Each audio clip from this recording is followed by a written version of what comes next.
धर्म और अधर्म, सत्य और कर्म, आस्था और विश्वास, शून्य से आकाश, भवसागर की बेड़ियां, लोभ, लालच और विलासिता, सामाजिक बंधन और युद्ध का क्रंदन, इंसानी रूह और शरीर का रिश्ता, असंख्य सवालों के असंख्य समाधान भगवान श्री कृष्ण ने दिखाया था। ये रास्ता जब दिया था अर्जुन को यहाँ कुरुक्षेत्र में 5000 साल पहले गीता का ज्ञान। हम लोग आज पहुंचे हैं ठीक उसी स्थान। नमस्कार, मैं रविंद्र सिंह शौरान।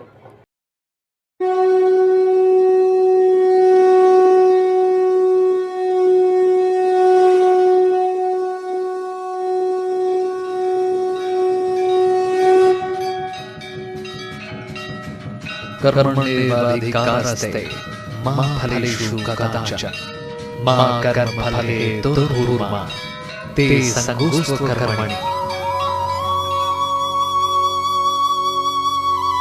धर्म क्षेत्र कुरुक्षेत्र से दुनिया को दिया श्री कृष्ण का यह संदेश।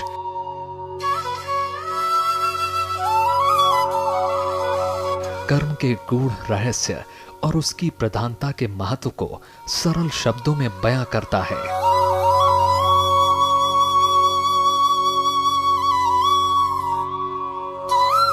श्री भगवत गीता का ये श्लोक कर्मयोग दर्शन का मूलाधार है और कर्म करने को प्रेरित करने के साथ कर्म करने में होने वाले विकारों से भी बचाता है।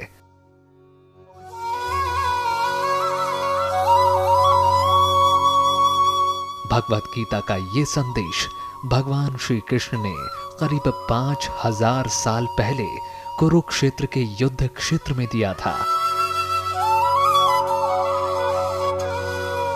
इसलिए इस पावन भूमि को नमन करने के लिए श्रद्धालु देश दुनिया से साल भर यहां आते हैं।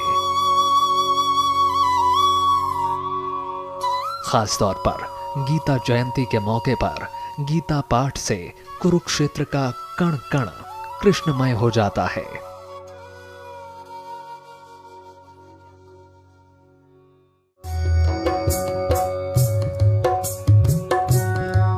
भगवान श्री कृष्ण ने अर्जुन के माध्यम से इंसानियत को जीने और मरने का उद्देश्य दिया था। उसी उद्देश्य के ज्ञान को गीता का उपदेश कहा जाता है। गीता कर्म को धर्म से बड़ा मानती है और ज्ञानी और अज्ञानी को जीने की राह दिखाती है। गीता के अनुसार तो गीता के कृष्ण कहते हैं कि कर्म ही धर्म है और अपने कर्म को धर्म बना के करो। कर्म अधर्म की संज्ञा में ना जाए। कर्म अधर्म, और इसीलिए गीता का जो प्रारंभिक वाक्य है धर्म क्षेत्रे कुरुक्षेत्रे, महापुरुषों ने उसका जो एक लाक्षणिक एलिगोरिकल मीनिंग लिया वो ये भी लिया कि धर्म क्षेत्रे कुरुक्षेत्रे क्षेत्रे के क्षेत्रे धर्मम करो। हर क्षेत्र में धर्म की मर्यादाएं, धर्म की भावनाएं साथ रख के अपना कर्म करो।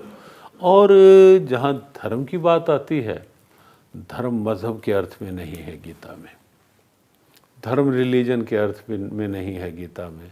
गीता का धर्म केवल मत मतांतर की संकीर्णता में बंधा हुआ नहीं है।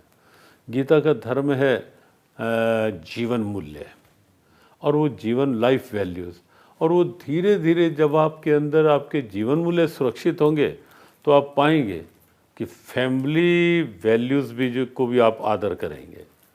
तब आप सोशल वैल्यू का क्या क्या आदर है उसको भी आप ध्यान में रखेंगे, और तब आप मानवीय मूल्यों के प्रति, ह्यूमन वैल्यूज़ के प्रति भी सजग रहेंगे।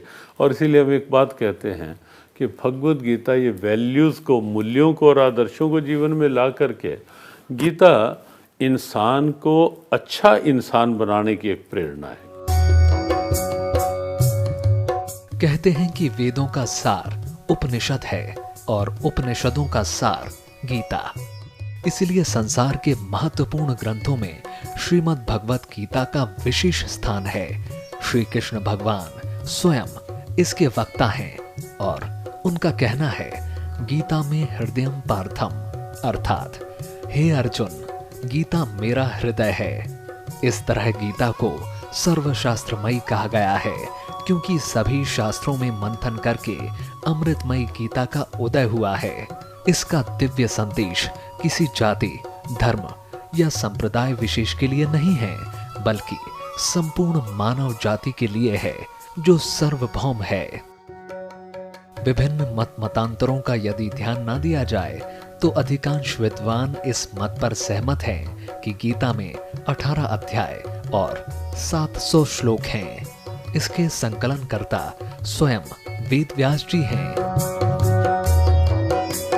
कहते हैं कि गीता को भगवान ने योग में स्थित होकर अपने श्रीमुख से ही कहा है, इसलिए गीता को वेदों की अपेक्षा भी श्रेष्ठ कहा गया है।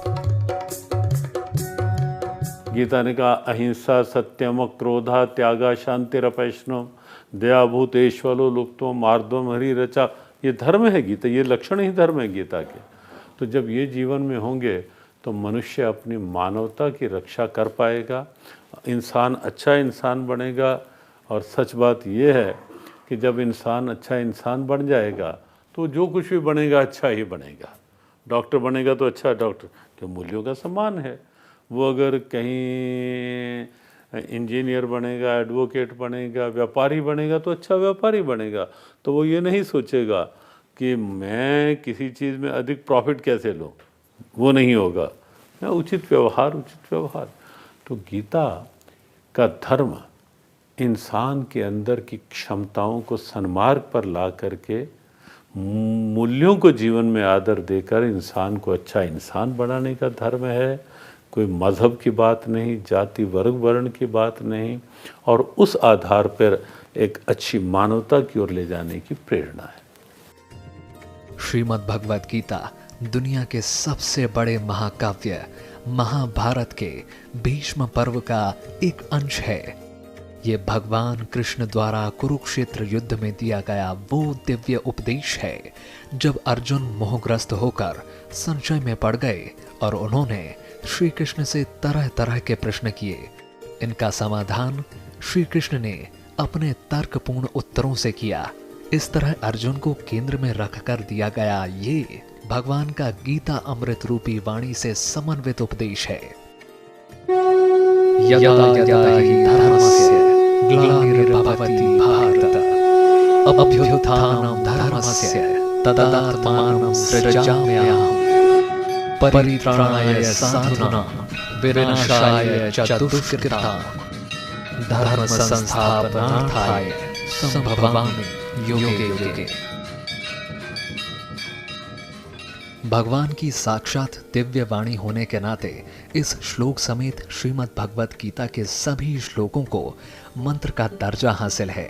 गीता को भगवान श्री कृष्ण ने अर्जुन को ज्योतिसर तालाब के निकट स्थित इसी अक्षय वट के नीचे कहा था। मान्यता है कि 5000 साल पहले भगवान श्री कृष्ण ने इसी वट वृक्ष के नीचे अर्जुन को गीता का उपदेश दिया था। ये वही अक्षय वट वृक्ष है जो आज भी आप देख पा रहे हैं कि हरा भरा है। यहाँ पर जो मान्यता है उसके लिहाज से, क्योंकि इस पेड़ ने, इस वृक्ष ने उस समय गीता के उपदेश को सुना था, इसलिए ये अमर हो गया है, हमेशा के लिए इस ज़मीन पर विराजमान रहेगा। और इसी पेड़ के आप देख पा रहे हैं कि 5 जो अलग अलग इसकी जो जड़ें हैं वो अलग अलग तरीके से निकली हुई हैं। इसका मतलब कि 5 पांडव को ये दर्शाती है। और इस वृक्ष के नीचे, क्योंकि इसको विजडम ट्री भी कहा जाता है, यहाँ से पूरे विश्व को गीता का ज्ञान मिला था। गीता का जन्म और इस पेड़ के जन्म दोनों का एक समय बताया जा रहा है। और कहा जाता है कि भगवान श्री कृष्ण ने गीता का उपदेश दिया, उसके बाद अर्जुन ने अपने कर्म को धर्म से बड़ा माना और युद्ध के लिए दोबारा से तैयारी की, जिसके बाद महाभारत के युद्ध का परिणाम हम सबके सामने था। इस जगह का नाम है ज्योतिसर तीर्थ। ज्योति का मतलब ज्ञान, सर का मतलब सरोवर। जो तीर्थ है इसका नाम है ज्ञान सरोवर। जो ये जगह है, इस जगह पे भगवान श्री कृष्ण जी ने अर्जुन को गीता जी का उपदेश दिया। विराट रूप दर्शन दिया और महाभारत का बीच का सेंटर पॉइंट है ये पेड़। कहते हैं जब से इस पेड़ ने गीता जी का विराट रूप दर्शन किया है या गीता जी का उपदेश सुना है, जब से पेड़ अमर हो गया है, इसलिए इस पेड़ का नाम अक्षय वट वृक्ष रखा गया है। अक्षय का मतलब जो कभी नष्ट नहीं होता, कभी खत्म नहीं होता। और इस पेड़ की जो 5 जड़ें हैं पांडवों के रूप में कहलाई जाती हैं। जो ये वाला वृक्ष है ये भगवान श्री कृष्ण के रूप में आज भी यहाँ पे माना जाता है।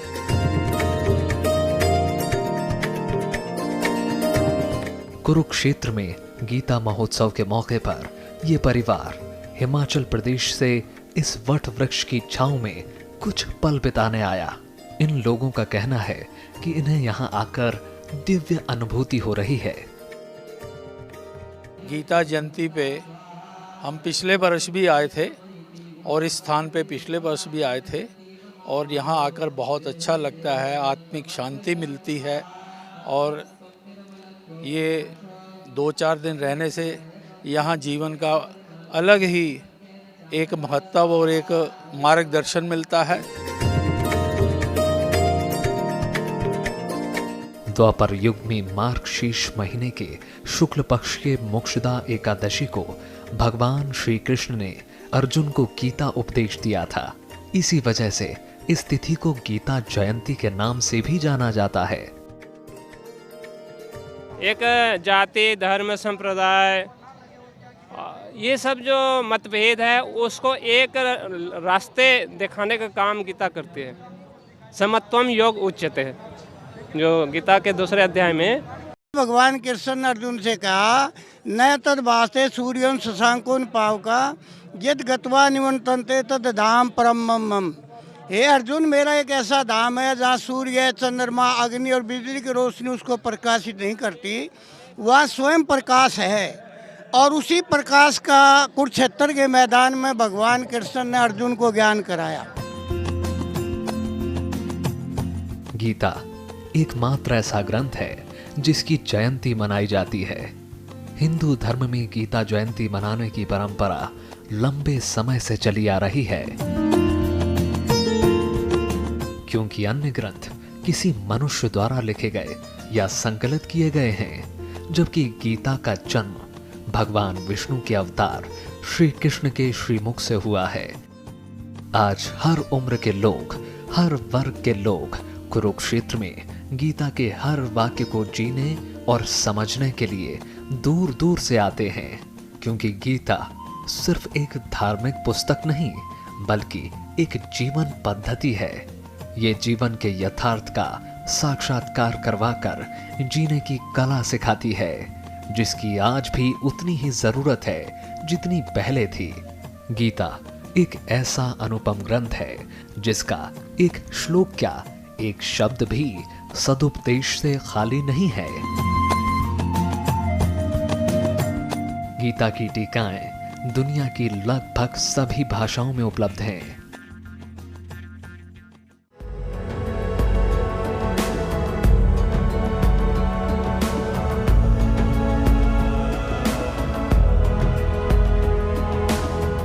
गीता का ज्ञान भारतीय अंतरिक्ष विज्ञान संस्थान यानी इसरो को भी यहाँ खींच लाया। इसरो ने गीता महोत्सव में अपना स्टॉल लगाकर लोगों को विज्ञान और अंतरिक्ष के रहस्य बताने और समझाने की कोशिश की। इसरो ने चंद्रयान को चांद पर भेजा है और इस मिशन ने उसको घर घर पहुंचा दिया है। भगवान श्री कृष्ण ने जिस गीता का संदेश कुरुक्षेत्र की धरती पर दिया था, वहाँ पर इस गीता जयंती के महोत्सव में इसरो, भारतीय अंतरिक्ष अनुसंधान केंद्र ने भी एक स्टॉल लगाया है, जिसमें वो जानकारी दे रहे हैं कि किस तरीके से हिंदुस्तान के वैज्ञानिक अपने कर्म के सिद्धांत पर चलते हुए, गीता के ज्ञान पर आगे बढ़ते हुए हिंदुस्तान का नाम विश्व पटल पर स्पेस में अलग अलग सैटेलाइट्स भेज के रोशन करते हैं। किस तरीके से कड़ी मेहनत के बाद उनके नतीजे आते हैं। हाल ही में जिस तरीके से चंद्रयान का मिशन हुआ है और उसमें जो हिंदुस्तान की उपलब्धि रही है, दूसरा देश हिंदुस्तान जो बना है, उसके बाद लोगों की बहुत रुचि, यहाँ पर आप देख सकते हैं काफ़ी भीड़ है।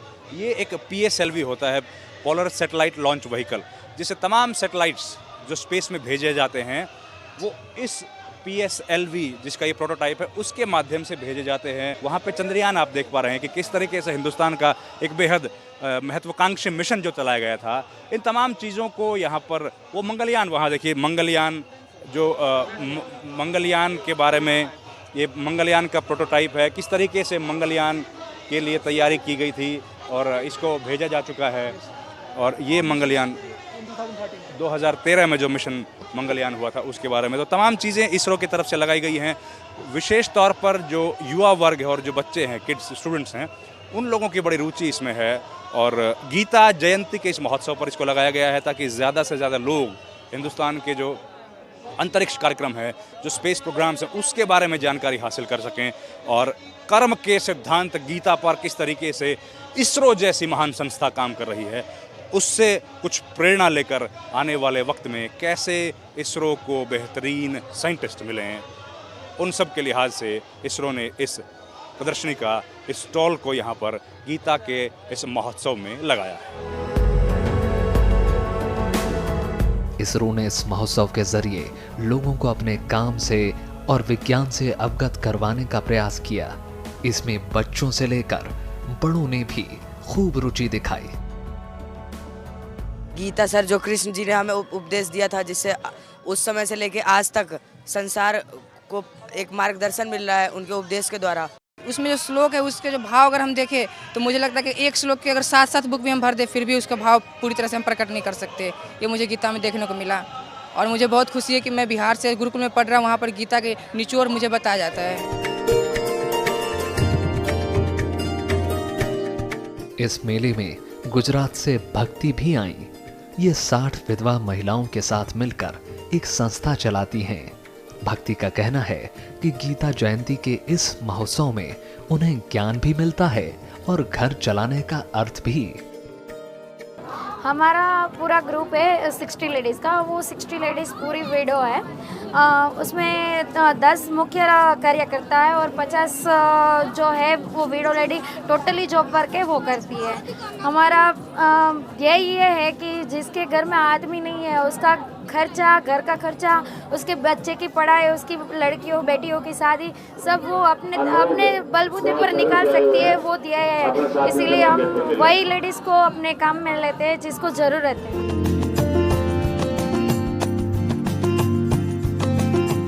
साल दर साल इस मेले में आने वाले लोगों की संख्या लगातार बढ़ रही है। पिछले साल करीब 40 लाख लोग महोत्सव में शामिल हुए, तो आयोजकों को इस बार ये आंकड़ा भी पार होता दिखा। शुरुआत में स्टॉल कम थे, लेकिन बाद में जगह कम पड़ी।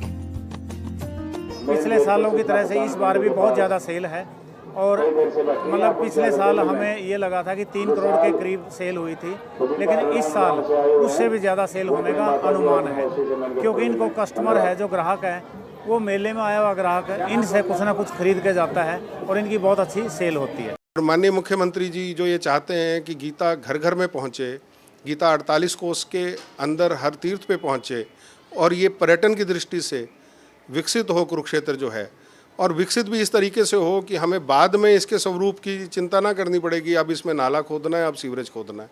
हम वो सारे काम कुरुक्षेत्र के अंदर पहले से करके एक बिल्टअप कर रहे हैं। जो कुरुक्षेत्र का बिल्टअप है वो बड़े स्ट्रॉन्ग फुटिंग्स के ऊपर है, सारा इंफ्रा बड़े स्ट्रॉन्ग फुटिंग्स के ऊपर है। तो मुझे लगता है कि ये माननीय मोदी जी का जो स्वप्न है, जो उनका कि तीर्थ और हमारे पर्यटक स्थल जो हैं वो टोटल इंफ्रा से लैस होने चाहिए, वो कुरुक्षेत्र वो स्थान पाएगा। और इसके अंदर जो मुख्यमंत्री जी ने हमें घोषणाएँ दी हैं, भारत माता मंदिर है और सब चीज़ें हैं, जो कृष्णा सर्किट 2 आके कुरुक्षेत्र के लिए बहुत बड़ा काम करेगा। कृष्णा सर्किट 1 में हमने बहुत बड़ा काम किया है। तो आने वाले दिनों के अंदर कुरुक्षेत्र पर्यटन की सांस्कृतिक राजधानी भारत की बनेगा, ऐसा मेरा पूर्ण विश्वास है। तुमसे मुलाकात हो जाए, तुम सामने बैठे हो, थोड़ी बात हो जाए। ये महिलाएं यहाँ पर भगवान श्री कृष्ण की भक्ति में लीन हैं। उन्हें उम्मीद है कि इससे इनको परम सुख प्राप्त होगा और जीवन मरण के बंधन से छुटकारा मिलेगा। आत्मा परमात्मा में लीन हो जाएगी।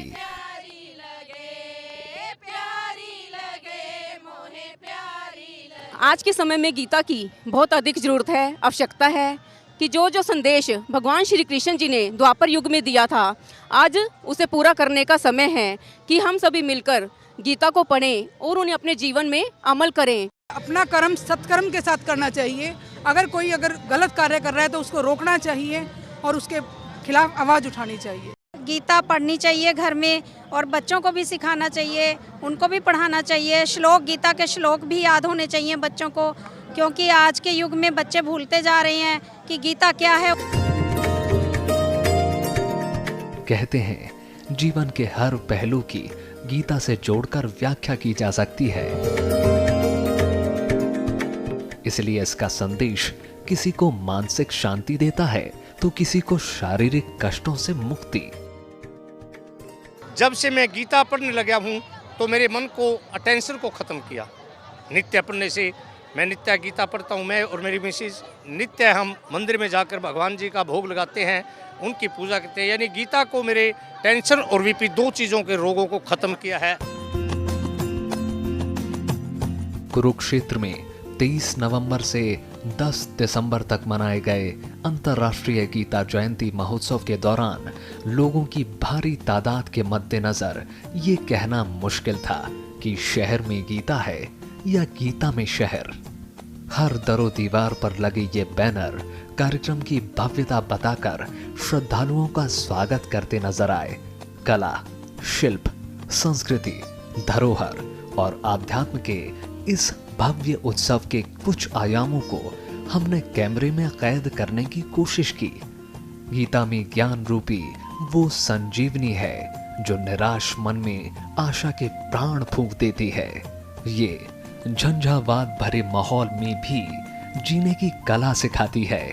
आज की भाग दौड़ भरी जिंदगी में वेद वेदांत पढ़ने समझने की किसी को फुर्सत नहीं है, पर गीता में सारे शास्त्रों का सार निहित है। इसलिए गीता आने वाले वक्त में भी हमें जगाती रहेगी, रास्ता दिखाती रहेगी, सत्य और कर्म के रास्ते पर चलने के लिए प्रेरणा स्रोत बनी रहेगी।